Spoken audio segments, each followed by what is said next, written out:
Utterly amazing. A cell is a machine. It is a factory. How do you get materials in a factory from point A to point B? You have these overhead automatic scaffolds that pick stuff up and deliver it.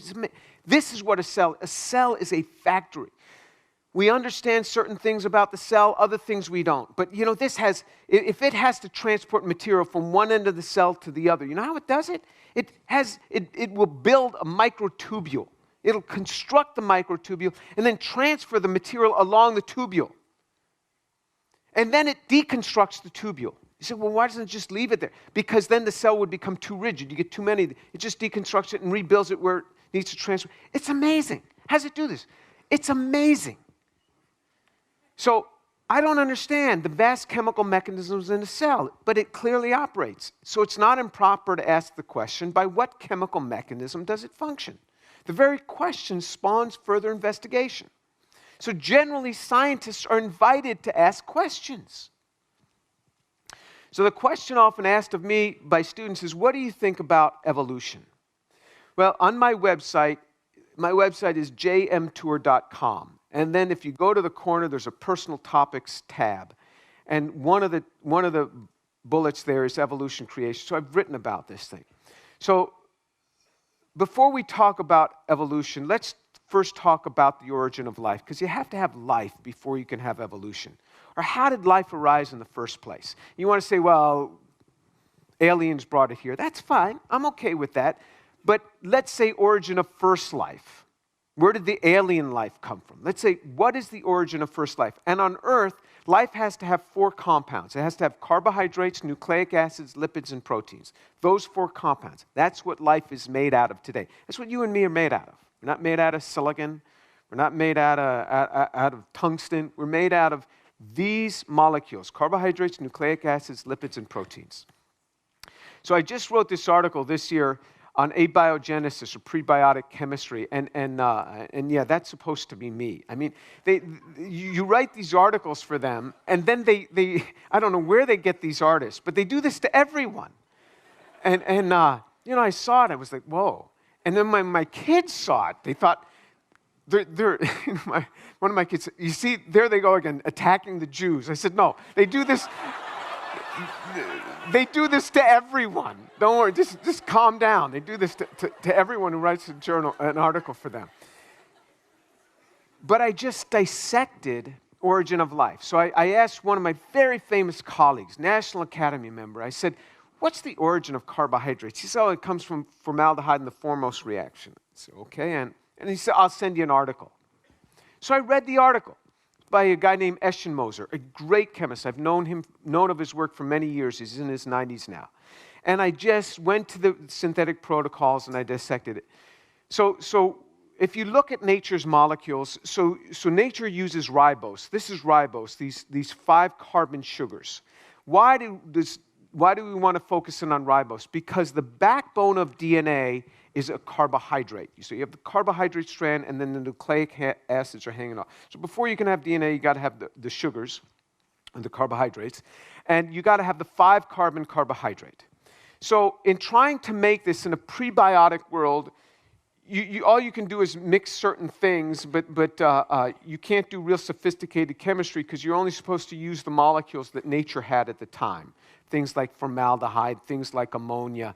And so he had to make these pentose sugars, but the pentose sugars have 3 stereogenic centers, which means that you're going to end up with a total of 8 possible isomers. You get these 4 pairs of enantiomers, and then between the pairs of enantiomers, they're diastereomers. So you don't just get one, you get all of them. So what happens is you need these 5 carbon sugars, or you need to have the D-ribose in particular. If it's for DNA, you have to now pull off one of the hydroxyl groups to be deoxyribose, unless you want to start with RNA, which is fine, and then you'd have ribose, but then it's a lot less stable. But the prebiotic system never knows that. So when we want to make something in the lab, we decide the target we want to make, and then we go ahead and make it. The prebiotic system doesn't know what it's going to make. Doesn't know. I think I'll build life today. No, it doesn't know that. There's no brain there in a prebiotic system. So what is the chemistry going toward? It has no target. That's a big problem. Try to make something without going toward it. You don't know what to go toward. It had to do this with all those classes of molecules. It never knew what to go toward. It never knew what to select because it didn't have a selector. It's not biology. Biology has selectors. Living systems have selectors. If it's the right thing, it notices it by this enzyme. If it's the wrong thing, it notices it and it sends another enzyme, chew it up. But this is before there's any enzymes because it's prebiotic. It's pre-biology. It's pre-life. Before you can have life, you got to have the molecules. So that was the first thing. This is there's a number of criteria that nature has to deal with. If you view this totally as a materialistic world, nature has chosen a hard route. It's chosen most of its molecules can be enantiomeric, and it's chosen them as homochiral. So the system has multiple stereogenic centers and it's chosen homochiral. These are hard compounds to work with. Just trust me, it's very hard to do homochiral synthesis on something with multiple stereogenic centers. You have solubility problems. Try to do organic chemistry in water. That's what a natural system has to do. And you have to design the system so it splays out the hydrophilic portions and puts the hydrophobic portions on the interior. As organic chemists, we just use organic solvents. Nature's got to use just water. When building a molecular nanosystem, like trying to build a functioning cell, you have to do constant redesigns because it doesn't work. So you go back to the beginning. Redesign often makes you go back to step one in the synthesis. I know this because we build nanomachines. Very few people build molecules all the way up to a nanomachine. Very few people. There's only a handful of us in the world which will start from molecules and go right up to a functioning machine. So it bothers people when I say, I probably know more about this than most people, but let me explain to you why. There's so few people that do it. Even most organic chemists don't try to build a functioning machine from their system. They make a molecule. Hey, look at what I made. But they don't try to put them together to build a functioning system. That's what we do with these molecular cars and these submarines. The cars, by the way, have 4 independently rotating wheels. They have molecular motors. They have axles. They have loading bays, all of these things. But if you want to change something, you got to go back to step one. How did this happen in a prebiotic world when there's no mind there? It doesn't know how to stop. So say it gets to a carbohydrate. How does it know to stop the synthesis? It doesn't know that, there's the target I want. No. You just ruined what you just took 400 million years to make. It doesn't know to stop. Prebiotic system doesn't have just-in-time delivery. I order chemicals, they're at my door in 18 hours. And I keep the intermediate safe and stored in the freezer for the next step. What does nature do? Here in this cave, something formed. The thing it needs to react with is in a cave 80 kilometers away or on another planet. How does it get there? How did it get there? It has to be in a concentration where things can react. If it's just one molecule in a puddle, there's not a concentration gradient where things can react because the two molecules never find each other. It's easy statistics to figure out. You have to have a certain concentration before things can react. People will often say to me, oh, if you wait long enough, it'll form. No, time is your enemy in organic chemistry. Time is your enemy. You make something, you right away store it in a precious place because if air hits it or ammonia hits it, it falls apart. They're kinetic products. Very often they're the kinetic product, meaning that they form first, but they're not the most stable. The most stable is junk. Reagent addition order is critical. You have to add A, and then B, and then C. You can't just throw it all together. It doesn't work that way. It just doesn't work that way. Try cooking an elaborate French dinner. I bought all this stuff. I just add it all together. And chemistry is the same way. You can't do that.